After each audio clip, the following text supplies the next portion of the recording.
Have you finished packing? Please hurry up. We're planning to renovate your room after you leave. The eldest son's wife, with a mix of impatience and excitement, urged us on. She seemed thrilled about finally making the house her own. It was clear she didn't know the half of it. I glanced at my husband, who silently signaled me to hold back, then offered a gentle smile to his brother's wife. Sorry for the delay. We'll be out by tomorrow. Since there will be workers around, it's best if you and Emily stay in your room. We're leaving behind the shared furniture and appliances. Our things are mostly just bedding and a few dressers. It shouldn't take more than 30 minutes to move everything out. The next day, the farewell was quicker than I expected. Well, we're off then. Yeah, see you. Take care, they replied without much thought or emotion. There were no apologies or thanks, no proper send-off. The eldest son and his wife simply lounged in the living room, barely acknowledging our departure. With their indifference, there was no need for us to be overly courteous either. As we silently climbed into the taxi, I couldn't help but worry about the cat we were leaving behind. Would Emily care for it properly? Would she give it the love and attention it needed? Watching our home fade into the distance through the taxi window, I suddenly had a thought. I pulled out my phone and made a call. In hindsight, this might have been my sixth call. My name is Karen. I'm 64 years old, and my husband John is a year older than me. We've been happily married for 35 years with no major conflicts. John worked for a multinational company and was usually very busy, but he always made time for the family. This year, John retired, and I was looking forward to spending more quality time together. However, it seemed I was the only one excited about his retirement. Our eldest son Robert and his wife Emily had shown dissatisfaction. They had been living with us for about a year, ever since their marriage. Emily had requested to stay with us because of the convenience of our home being close to the station for commuting and shopping. We wanted to give the newlyweds space, but were ultimately persuaded to let them stay. I never imagined it would lead to this. 2 months after John retired, I returned from shopping to hear John's angry voice from the living room. He was scolding Robert, who was slouched on the sofa. It was rare for my usually calm husband to be so furious. What's going on? I asked. John sighed deeply. Robert was rummaging through my bag and took money from my wallet. What? I was stunned. He's been short on cash after losing big at the Kentucky Derby recently. John grabbed a few bills from Robert's hand. It was definitely John's wallet, one I had given him for our 25th wedding anniversary. The presence of the wallet and the money in Robert's hand was undeniable proof. Robert, I thought you quit gambling. You promised never to do it again after that big loss. Why? Robert didn't reply. He continued watching TV, indifferent to the reprimand. He often ignored conversations that didn't interest him or involved criticism, and it seemed he truly wasn't listening. Despite my pleas, he remained unresponsive. I suspected the reason for his return to gambling was Emily. Robert had never been interested in gambling before. He was an honest office worker, never involved in criminal activities like stealing or shoplifting. So what had drastically changed him? I would undoubtedly say that meeting Emily had a significant impact on Robert. Emily was lively and energetic, and when they were introduced, I hoped she would bring out the best in my introverted son. However, I was unaware of her true nature at that time. I didn't realize she was an avid gambler with a reckless approach to money. Your mother is speaking to you. How about acknowledging her instead of just sitting there? John's frustration was palpable as he turned off the TV. Finally, Robert spoke up. Shut up. I gave it back, so stop whining. Why are you making such a fuss over a couple of bills? I was shocked at his dismissive attitude and the small amount of cash he had taken. Dad, you've really fallen, haven't you? Well, I retired, so that's to be expected, Robert retorted dismissively. Pathetic. With that, he walked out of the living room. I tried to stop him, but John held me back. It's partly my fault for leaving my bag out, John said. Repeatedly scolding him will only make things worse. But his attitude is just too much. It's horrible. John had never flaunted his role as the family's breadwinner, but it was clear that our comfortable lifestyle was largely due to his efforts. This included supporting Robert and Emily, who not only saved on rent but also made excuses for not contributing to living expenses, which John primarily covered. Instead of showing gratitude, they insulted him. I couldn't help but feel anger, not only towards Robert but also towards Emily, who had rekindled his gambling habits. A few days later, the situation still troubled me deeply. I decided it was time to confront Emily. Robert seems to be struggling with money lately. Do you know anything about it? Oh, he lost big at the Kentucky Derby, didn't he? Emily replied casually. You knew about that? I asked, taken aback. Yeah, I invited him to go with me, she admitted. Just as I suspected, Robert had started gambling again because of Emily. Why would you do that? Robert was trying to quit. Was he? I didn't know that, Emily said with a hint of indifference. Please, Emily, don't invite Robert to gamble anymore. If this continues, it will cause problems for you too. We just do what we want with our own earnings, Emily said, shrugging. So it's not a problem. I was taken aback by her unexpected response. It was true that both Robert and Emily earned their own money and had no concerns about basic needs like food, clothing, or shelter, giving them freedom to spend as they please. But you're married. You might have children someday. For your future, you should consider being more responsible with your finances. We've decided not to have kids, Emily responded. We don't want to be tied down or restricted by child-rearing responsibilities. Her response shocked me again. There was so much to process, but in a way, it made sense. Financial needs drastically change with children, and their lax money management reflected that. However, even without children, a couple should support each other. As a couple, you should help each other in tough times. Robert is struggling right now. Why don't you help him out? You're his parents. Besides, you're well off. Oh, but now you're on a pension, right? Emily asked with a hint of mockery. Well, John's company was multinational, so there isn't really a pension, I replied. That's disappointing, Emily said, her tone lacking sympathy. I thought you'd have a substantial pension, I said, surprised. No, there isn't one, Emily replied. So, please handle Robert's issues between yourselves. Honestly, supporting your living expenses is already quite a burden, and we can't afford any more. Well, that's Robert's fault for losing money. You can't blame me for that, she added, shrugging. Anyway, we can't help right now without a clear promise of support for Robert, I said, feeling frustrated as I was practically shown out of their room.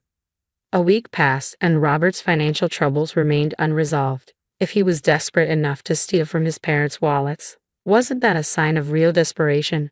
Shouldn't we help him before he turns to crime? John and I discussed it repeatedly, but he insisted that this was the result of spoiling Robert. Now is the time to be tough for his future, John argued. In the end, I had to agree. At least we were providing meals in the morning and evening, and he had a commuter pass. He just needed to make it to the next payday. But our brief sense of relief was shattered by an unexpected turn of events.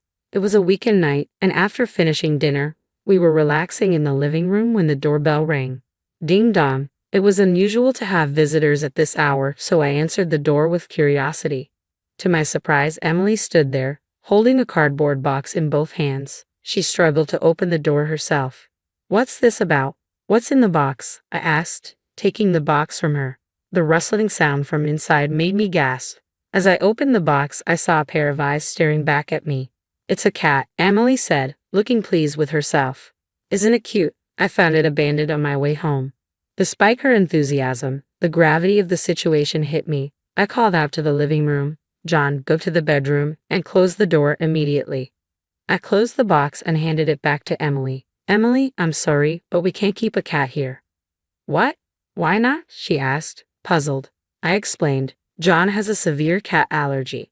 Exposure to cat saliva causes skin inflammation, and inhaling fur or dander triggers asthma-like attacks. Once, when Robert came back from a friend's house covered in cat fur, John had a severe reaction and had to be rushed to the hospital. We discussed this allergy before you moved in. So, you're saying I should just take it back out into the cold? It'll die out there. Emily's response was filled with distress. Her remark left me at a loss for words. I don't dislike cats, so telling her to put the cat back outside was something I couldn't bring myself to do. But I couldn't risk John's health either. All right, the cat can stay in your room for one night, but just one night. Tomorrow, we'll contact the animal shelter to have it taken in. The shelter can provide temporary care for the cat. Emily reluctantly agreed. I informed John and Robert about the arrangement, and we agreed that the cat would stay in their room for the night. However, things didn't go as planned. The next morning, my eldest son and his wife declared, "We've decided to keep the cat." Emily, that's not what we agreed on, I said, feeling frustrated. It's not about whether the cat is cute or not. John is allergic. If he doesn't touch it, it might be fine, but who will take care of it during the day while you're both at work? Can't you take care of it, Karen? Emily asked. I can't, I replied. That's why I'm saying no. Why are you so heartless? Emily shot back. I could only offer a helpless sigh in response. I didn't realize you were so cold, Emily said with a sharp edge in her voice. You can even help a tiny, cute cat. Do you know that shelters often end up euthanizing animals? You're just looking out for yourselves, ignoring any sacrifices needed. People like you are called old nuisances. What? I was taken aback by her harsh words. If we can't keep the cat, you should leave immediately, Emily continued. Before I could respond, Robert chimed in. It might be a good time for you to consider moving to a retirement home. You're old enough, and we have no intention of taking care of you. Besides, you're not earning anymore. That's enough. Both of you, John, who had been silently listening and was now wearing a mask and gloves due to the previous night's incident, suddenly interrupted. He kept his distance from Robert and Emily, and I felt a pang of guilt for making him uncomfortable in his own home. I can't keep a cat because of my allergy, John said. So we'll go along with your suggestion and leave. John, as Robert said, it might be time to consider a retirement home. I agreed, understating John's intention to avoid further confrontation. To Robert and Emily, it seemed like we had given up. Their attitude shifted to one of triumph. Don't worry about the house, Robert said. We'll take good care of it, but keep all the utilities and ownership in your name. It's too much hassle to change everything. Retirement homes are expensive, Emily added. You'll need to manage that yourself. We're not helping with that. The relief and joy at our compliance were evident. It felt like this had been Emily's plan all along, using the cat as a scheme to force us out. Over the next week, it became clear that their true nature had been revealed. As I prepared for the move, taking care of John's needs and managing the packing, Robert and Emily continued to make snide remarks. They kept the cat in their room, aware that it would be problematic if John fell ill before we left. Have you finished packing? Please hurry up. We're planning to renovate your room after you leave, Emily urged, her tone brimming with impatience. She seemed ecstatic about finally making the house her own. I glanced at John, who silently signaled me to let it go, and smiled gently at Emily. Sorry for the delay. We'll be out by tomorrow. Since there will be workers around, it's best if you and Robert stay in your room.